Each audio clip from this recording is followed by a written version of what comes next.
friendly ဆိုပေမဲ့ seriously ဖြစ်သွားနိုင်တဲ့ United နဲ့ AC Milan တို့ရဲ့ခြေစမ်းပွဲ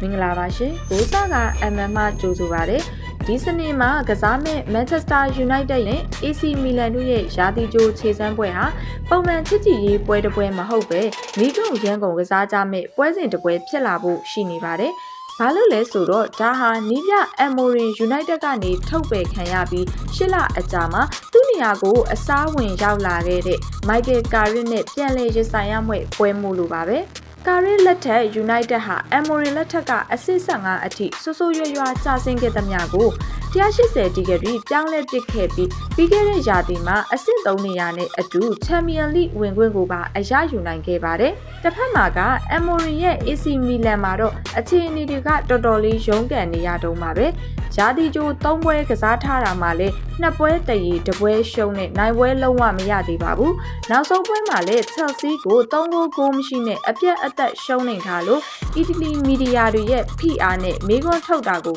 စတင်ခံနေရပြီဖြစ်ပါတယ်။ဒီပွဲမှာပို့ပြီးရင်ခုန်စရာကောင်းတာကတော့ကစားသမားတွေရဲ့အခြေအနေပါပဲ။ Amorim လက်ထက်တုန်းကပွဲထွက်ခွင့်ရဖို့ရုန်းကန်ခဲ့ရတဲ့ကိုဘီမိုင်နူးကအခုလာမယ့်ရာသီကြိုခြေစမ်းပွဲမှာပွဲထွက်ပါဝင်လာဖို့ရှိနေပါတယ်။နောက်ပြီး Amorim အသင်းကနေခြံလက်ထားခဲ့လို့ United ကနေ2ကြိမ်တိုင်အငှားထွက်ကစားခဲ့ရတဲ့ Rashford ဟာလည်းအခုဆို United စီပြန်လည်ရောက်ရှိလာပြီး Amorim ရဲ့ AC Milan ကိုရင်ဆိုင်ရတော့မှာပါ။ဒါဟာတကယ်ကိုထူးခြားတဲ့တိုက်ဆိုင်မှုတစ်ခုပါပဲ။မိုင်နူးရော Rashford ပါ Amorim ရဲ့လက်အောက်မှာအခက်အခဲတွေကြုံတွေ့ခဲ့ရပေမဲ့အခု Carrick လက်ထက်မှာတော့သူတို့ရဲ့စွမ်းဆောင်ရည်အမှန်တွေကို Amorim မြင်အောင်ပြသဖို့အခွင့်အရေးပြန်ရလာခဲ့ပါပြီ။